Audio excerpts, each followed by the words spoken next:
All right, so the question is, what now for Greece? A no vote for a bailout, and their finance minister resigns. Joining us is Gordian Group President Peter Kaufman. Peter, great to have you here this morning, by the way, sir. Nice to be here. All right, so what happens? You've got a big prediction on what happens next. Well, I'll tell you what I think should happen if I was advising Greece. You know, Gordian Group, we advise boards who are looking out for shareholder value. We advise governmental entities, and it's all about goals and leverage. You know, what are the goals on each side, and who's got the leverage? I think Greece created its maximum leverage with this referendum vote. And now they've got to decide what to do with it. I would not be laying back, waiting for the ministers and the creditors. But they are. They shouldn't be. What they should do is they should control the dialogue. They should strike now. Time is short. Everyone's standing at the abyss. That's when deals get done. I would go to the creditors and the regulators and say, here's what we're willing to do. And it has to include some austerity, but it also has to include growth plans. It's got to include debt compromise. They need a workout, not just a bailout. The concept of borrowing more money to pay interest on debt they can't afford is crazy. And they have to understand that the creditors and the regulators, they can't decide what to have for lunch, whether to have lunch together, much less wait for them to give you a proposal. I would strike now, and I'd take some leadership here, and I'd say, here's what we're willing to do. But again, it's about goals and leverage.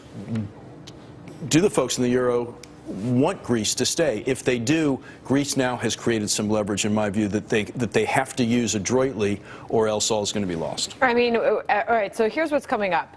You've got top Eurozone finance officials, German Chancellor Angela Merkel, French President Francois Hollande. They're holding emergency talks in Paris today. You've got that. Beyond them, you've got the ECB's Governing Council meeting today to discuss Greece's monetary lifeline. All the while, the Greek banks are closed. What do you make of Peter's proposal here and what they should be doing? No, I think Peter's right. I think they have maximum leverage right now, but they still will have to make some concessions. You're not going to have a deal because the other side is really entrenched.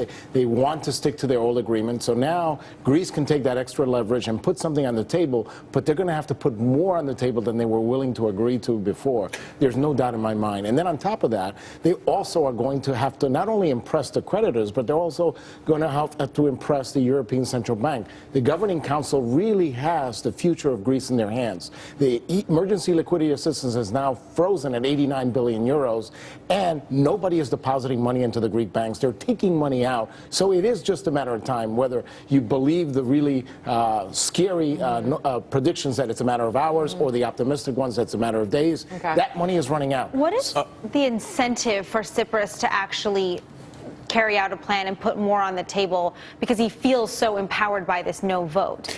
So he can't overplay his hand. You know, you know what? He had a master stroke, in my view. He created some leverage. Greeks got very little leverage other than the fact that maybe everyone else doesn't want to see them leave the euro. Now he's got to recognize that in any successful workout, there's got to be some sort of an equitable sharing of the pain. And that means he's going to have to swallow some things, but the Euros are going to have to figure out how to help Greece grow. You can't get blood from a stone, and there's got to be a combination of debt compromise, growth plans. I don't know if austerity is the right word, but clearly Greece has to do things differently and more commercially. It's all got to be wrapped up if they're going to have success here. But he can't overplay his hand. But on the other side of the table, those folks have to realize if we don't want Greece to leave, we've got to do something different. All right.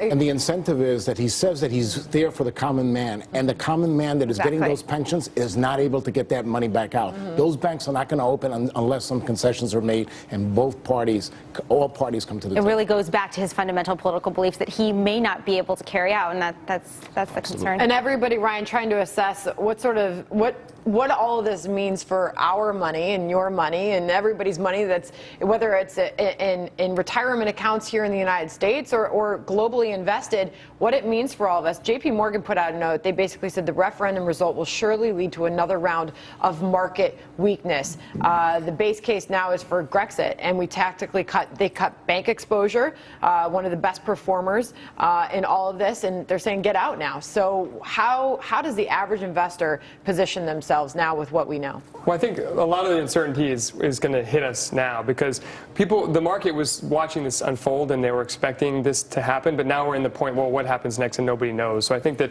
more uncertainty is only likely to hit the market now. Okay, so and as far as their global exposure, they're saying that reduce Eurozone weight in your global portfolio from overweight to neutral. So don't own those global markets right now in the wake of all Take this a break, uncertainty. is Yeah, what little they're bit. saying. All right, well, thank you, Peter. Great having you here Great this to be morning, here. and thanks for your suggestion as to how this should be handled. Maybe you ought to make a phone call. As they all meet in these emergency meetings today. All right, futures sinking after Greece voters.